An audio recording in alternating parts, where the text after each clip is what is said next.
Ingin ku isikan cinta, tapi hati ini malu jadinya. Engkau masih ada sekolah, pagi pulang pagi.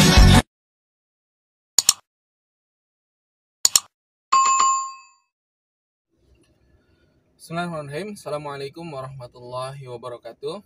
Kembali lagi di channel Sarjana YouTube. Terima kasih untuk kalian yang sudah subscribe Sarjana YouTube channel, dan untuk kalian yang baru bergabung di Sarjana YouTube channel bisa klik tombol subscribe dan nyalakan lonceng notifikasinya. Nah, di video kali ini saya spesial akan membahas tentang kekurangan dan kelebihan dari Suzuki Karimun Estilo yang setelah facelift, yaitu tahun 2009, 3 silinder 1000 cc. Dan juga seperti biasa nanti saya akan bandingkan dengan mobil X-Taxi dari segi eksterior, interior, dan kenyamanannya, dan juga harganya nanti seperti apa. Nah, sebelum kita membahas kelebihan dan kekurangan, mari kita lihat dulu keseluruhan eksterior dan interior si Suzuki Karimun Estilo tahun 2009.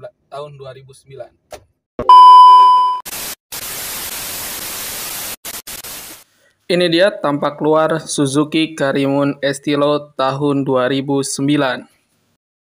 Dari sisi eksterior, saya tidak bisa berkata banyak ya. Ini adalah preference atau pandangan masing-masing. Ada yang suka dengan model wagon seperti ini, dan juga ada yang kurang suka dengan model seperti ini. Tapi ya, itu kembali kepada selera masing-masing. Tampilan depan dan samping tidak bisa dikatakan selera anak muda ya. Kalau saya pribadi yang terbiasa menggunakan mobil X-Taxi, yaitu Toyota Etios Sedan ataupun Toyota Vios Limo atau juga Nissan Latio, tentu saja saya sangat cenderung lebih suka kepada mobil-mobil X-Taxi tersebut. Apalagi dengan harganya saat ini, kalau kondisi optimal, si Suzuki Karimun Estilo tahun 2009 ini berada di kisaran harga 50 sampai 65 juta rupiah, itu setara dengan Vios Gen 2 dan juga Gen 3. Saya lebih memilih Vios, tapi tentunya itu adalah kembali kepada masing-masing, suka X-Taxi atau tidak. Dari segi dapur pacunya sendiri, bagi seseorang seperti saya yang terbiasa menggunakan mobil X-Taxi, ketika menggunakan si Suzuki Karimun dengan mesin 1000 cc 3 silinder ini tentu sangat-sangat jauh sekali merasakan perbedaannya. Irit memang dikatakan irit ya, tetapi performanya dengan mobil-mobil X-Taxi yang bermesin rata-rata 1500 cc 4 silinder tentu sangat jauh ya. Apalagi dikatakan iritnya pun kalau menurut saya masih dalam batas normal atau biasa saja ya, 1000 cc sama dengan kompetitor-kompetitor lainnya. Dan juga tidak ada yang diunggulkan di sektor lain di segi performa dan juga mesinnya. Biasa-biasa saja untuk pemakaian dalam kota. Mesin 1000 cc 3 silindernya ini cukup cocok, irit, bandel, dan juga perawatannya mudah. Dan juga untuk build quality-nya juga biasa saja. Di bagian atas atau di bagian kap mesinnya juga belum menggunakan peredam, dan juga tidak ada hal-hal lain ya. Ini menggunakan 2 wiper biasa saja. Tidak ada hal yang menurut saya bisa membuat impresif kecuali dari harganya yang murah dan juga cukup lah untuk pemakaian sehari-hari di dalam kota. Oke.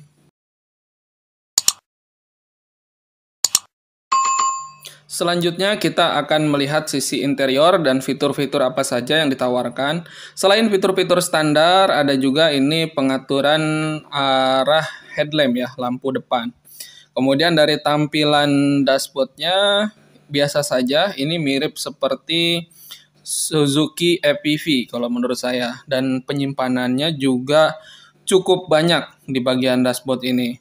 Ini ada satu penyimpanan terbuka dan satu laci penyimpanan tertutup di bagian bawahnya yang cukup luas lah. Kemudian pengaturan AC yang cukup lengkap, ada blower, ada pengaturan arah semburan dan juga suhu. Kemudian ada heaternya juga, udah lumayan lengkap. Ada cup holder di bagian bawahnya, kemudian ada asbak. Kemudian juga ada power outlet. Nah, ini lumayan buat ngecas ya. Kemudian tampilan dashboardnya ya segitu adanya. Biasa saja. Ada yang suka dengan modelnya, ada yang tidak. Dan ini model tuas persnelingnya ya cukup rendah. Menurut saya cukup rendah. Saya juga nggak tahu kenapa seperti itu. Untuk tampilan speedometernya sendiri cukup lengkap. Ada speedometer dan juga sudah ada tachometer.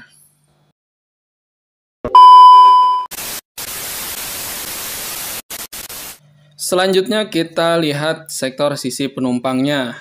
Untuk sisi penumpangnya dengan posisi mengemudi saya dengan ketinggian 170 cm, ini cukup sempit ya menurut saya bagian legroomnya itu, bagian kakinya cukup sempit.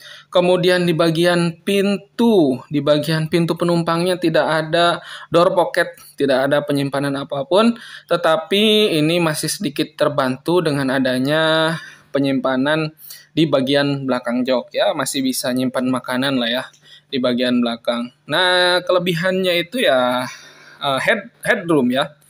Bagian kepalanya itu memang terasa lega karena ini merupakan tipe wagon sehingga menurut saya ini lebih nyaman di bagian belakang. Ya, biasa sajalah. Setelah melihat keseluruhan eksterior dan interior untuk saya pribadi gitu.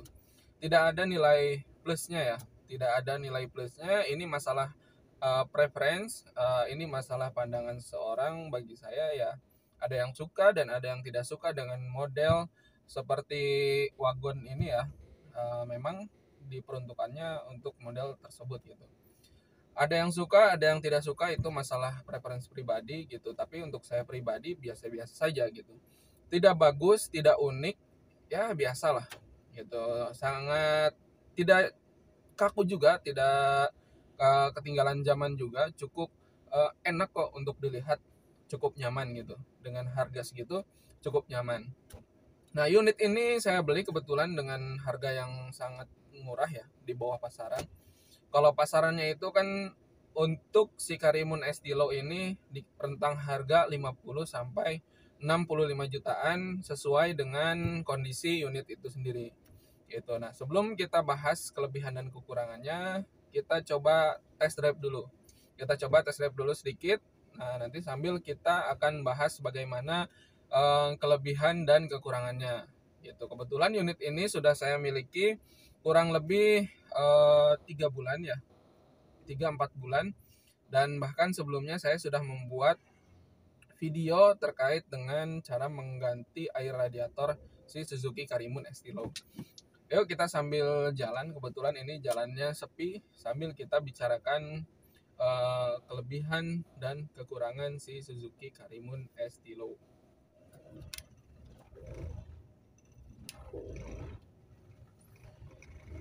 Oke, kita langsung saja ke poin yang pertama. Untuk poin yang pertama ini terkait dengan kekurangannya dulu.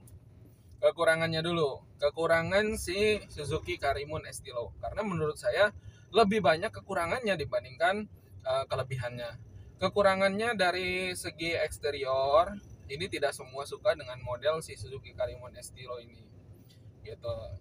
Karena mungkin orang melihatnya cenderung klasik dan juga cenderung lebih cocok untuk orang-orang tua ya dibandingkan untuk anak-anak muda.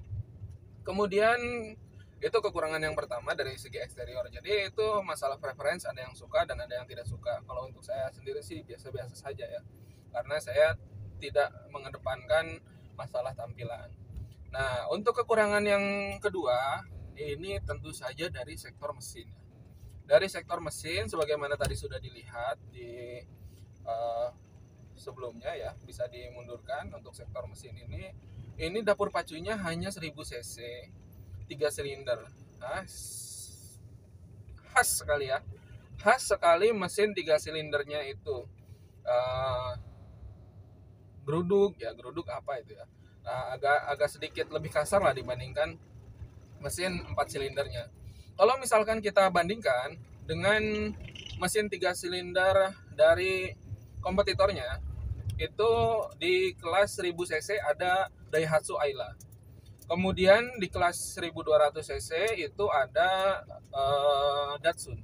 Sama-sama 3 silinder, hanya beda cc-nya saja ya kalau dengan Datsun itu. Kebetulan Datsun itu saya punya sudah sangat lama ya. Kalian bisa cek di video-video sebelumnya di Sarjana YouTube channel. Nah, untuk si Datsun ini perbedaannya mesin 1300 cc 3 silindernya itu napasnya lebih panjang dibandingkan si Suzuki Karimun Estilo. Kemudian juga kalau untuk Ayla, kalau untuk Daihatsu Ayla itu lebih halus, mesin 3 silindernya itu lebih halus dibandingkan si Suzuki Karimun Estilo ini gitu. Untuk Daihatsu Ayla yang 1000 cc 3 silinder. Kalau Agya itu kalau tidak salah dia tidak ada versi atau tipe yang 1000 cc 3 silindernya. Itu hanya ada di Daihatsu Ayla. Nah, itu untuk kekurangan di sektor kedua. Ini mesin 3 silindernya ini benar-benar biasa saja gitu. Sangat dikatakan kalah jauh sama lawannya di kelasnya juga tidak juga sih. Nah, ini tapi sangat-sangat tidak nyaman lah. Kenapa gitu? Pertanyaannya itu sederhana gitu. Kenapa sih Suzuki ini malah menurunkan gitu dari yang sebelumnya, dari yang Estilo yang sebelum facelift itu 4 silinder, kemudian setelah facelift sampai dengan wagon itu jadi 3 silinder gitu. Bingung saya juga. Kenapa gitu? Sebenarnya apa sih kelebihan mesin 3 silinder itu? Coba silahkan komen di bawah ya. Kelebihan dari segi performa dan lain sebagainya itu apa gitu untuk mobil 3 silinder itu. Silahkan komen di bawah. Itu kekurangan yang kedua gitu, masih menggunakan 3 silinder mesinnya. Kemudian kekurangan yang ketiga, nah ini body rollnya sangat-sangat tidak nyaman ya, atau biasanya orang mengatakannya itu limbung. Sangat-sangat tidak nyaman. Memang ini posisi mengemudinya menjadi suatu nilai plus gitu ya, seperti mengendarai MPV gitu karena tinggi gitu, posisi mengemudinya tinggi seperti membawa FPV gitu. Tetapi ini body roll dan lain sebagainya itu sangat-sangat tidak nyaman gitu. Kalau misalkan dibandingkan dengan di kelasnya, yang paling nyaman itu memang dari segi kenyamanan itu adalah Honda Brio gitu. Sama-sama yang LCGC itu yang tipe Satya ya, sama Honda Brio itu memang paling nyaman. Nanti akan saya buatkan reviewnya terkait dengan Honda Brio dan juga Daihatsu Ayla yang 1000 cc 3 silinder. Nah, itu kekurangan yang kedua. Kemudian kekurangan yang ketiga. Kemudian kekurangan yang keempat, dari segi interiornya ini memang tidak terasa sempit ya. Memang tidak terasa sempit, tapi ternyata ketika posisi mengemudi saya dengan tinggi 170 cm, posisi si belakang itu kursi baris kedua itu sangat-sangat sempit gitu. Bahkan si lututnya itu sangat menyentuh sekali ke jok gitu. Kemudian bagasinya itu memang relatif kecil ya, bagasi relatif kecil. Nah, akan tetapi ketika dilipat kursi keduanya bagasinya menjadi lebih besar, akan tetapi itu mengurangi jatah kursi depan, jadi sedikit terdorong. Nah, itu kekurangan yang keempat ya. Kekurangan yang kelima. Nah, ini kekurangan yang kelima, kita masuk ke biasanya yang banyak ditanyakan orang-orang itu terkait dengan keawetannya gitu. Saya jujur aja ini kalau di kelasnya ini sangat-sangat ringkih ya. Sangat-sangat ringkih artinya gampang sekali terjadi masalah-masalah atau PR-PR terutama di sektor kaki-kakinya. Nah, ini di sektor kaki-kakinya ini banyak sekali terjadi permasalahan, dan juga kebetulan kan bentuknya itu, sistemnya itu sama dengan Suzuki Baleno NXG, jadi tidak bisa diganti hanya ball jointnya saja gitu, harus sepaket dengan lower armnya.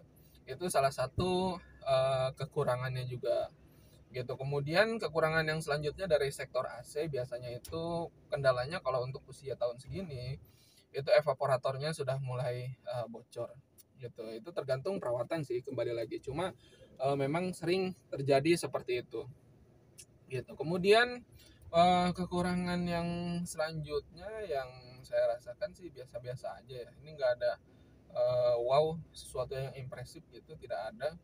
Nah, langsung kita beralih saja kepada kelebihannya. Untuk kelebihannya, yang pertama yang tadi saya sudah sampaikan itu posisi mengemudinya sangat nyaman. Posisi mengemudinya sangat nyaman, terlihat tinggi ya, pandangan luas walaupun ini mobil terlihat kecil, compact gitu. Ini terlihat sangat-sangat luas kanan kiri dan juga spionnya sudah cukup besar.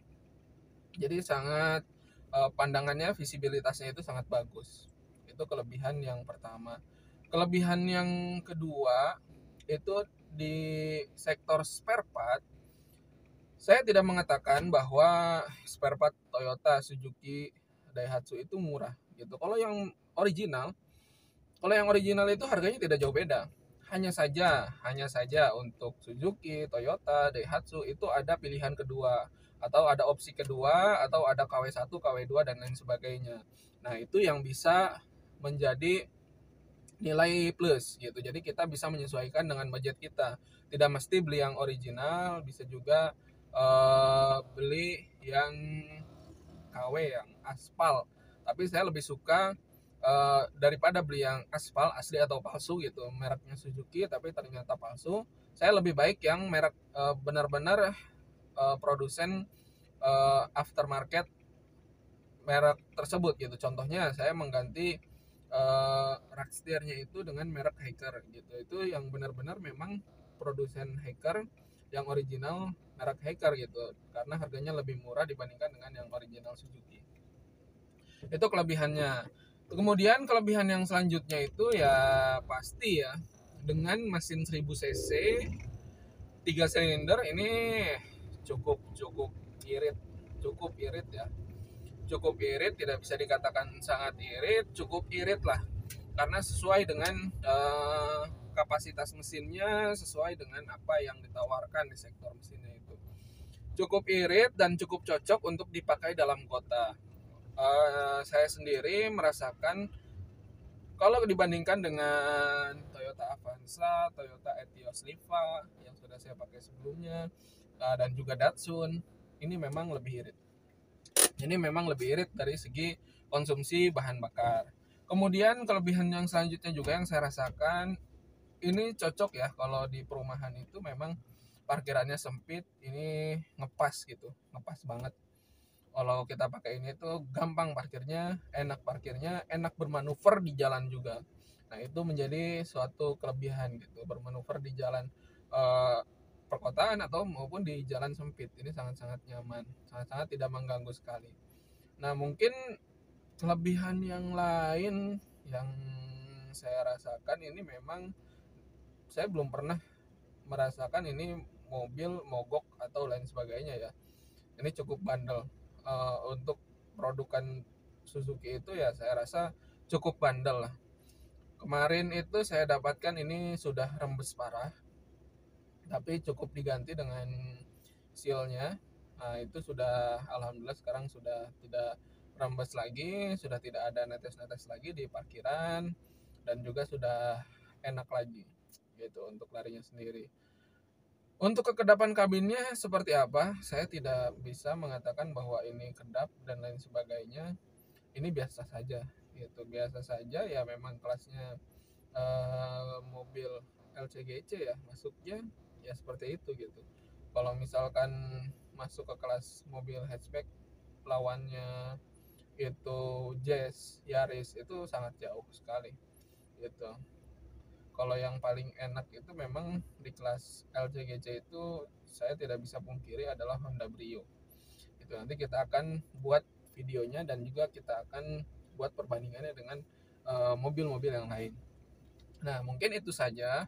Nah, ini unit saya dapatkan kilometernya sudah cukup tinggi ya, di angka 200.000 gitu. Tapi untuk pemakaian pribadi sih saya biasa saja ya. Saya tidak mengatakan ini kilometernya tinggi 200.000 itu, karena ya kalau pemakaian normal tahun 2009 sampai sekarang ya biasa-biasa saja gitu. Nggak, bukan berarti ini unitnya memang dipakai terus setiap hari gitu, bukan unit diem lebih sering di garasi, bukan gitu. Tapi tidak masalah ya, karena untuk usia segini, tahun segini, mau kilometer tinggi atau kilometer rendah, ya serendah-serendahnya tahun 2009 ya berapa sih, pasti udah di atas 100.000. Pasti namanya PR itu bakal ada aja. Nah, namanya PR itu bakal ada aja.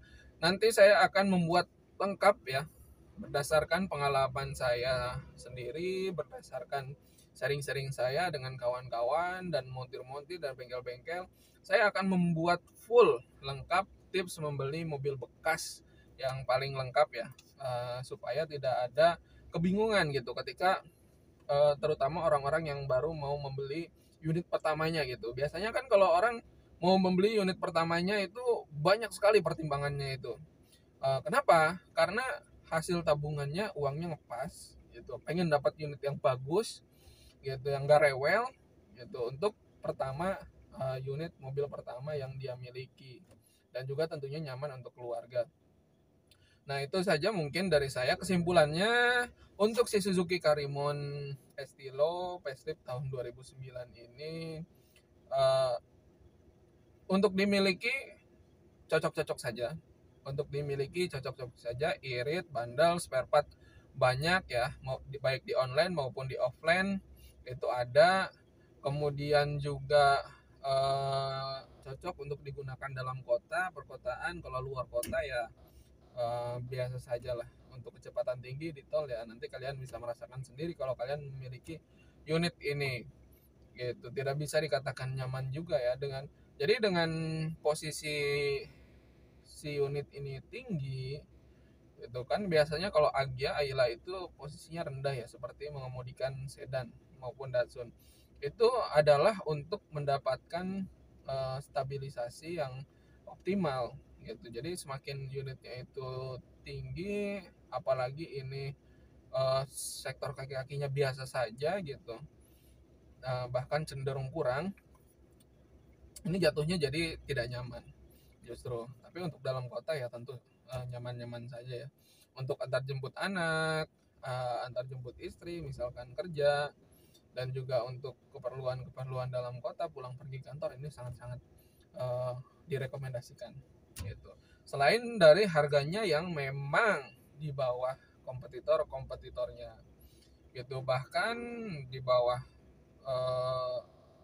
tentu kalau misalkan saya melihat harga bekasnya ini berada di atas satu tingkat dari Datsun ya, di atas satu tingkat dari Datsun, tetapi masih di bawah Agya, Ayla, dan tentunya yang dengan harga tertinggi itu masih dipegang oleh Honda Brio Satya. Maksudnya adalah harga bekasnya itu lebih cenderung lebih tinggi dibandingkan kompetitornya, harga bekasnya lebih stabil untuk si Honda Brio Satya. Mungkin itu saja yang bisa saya sampaikan, kurang dan lebihnya mohon maaf. Silakan ketika kalian ada tambahan-tambahan lain, kalian bisa share di kolom komentar agar lebih banyak orang yang terbantu dengan video ini dan juga dengan komentar-komentar dari sahabat-sahabat sarjana YouTube semua. Sekali lagi yang belum subscribe, saya mohon support dan dukungannya dengan klik tombol subscribe dan nyalakan lonceng notifikasinya. Semoga kedepannya saya bisa menyajikan video-video yang lebih menarik lagi. Terima kasih. Assalamualaikum warahmatullahi wabarakatuh.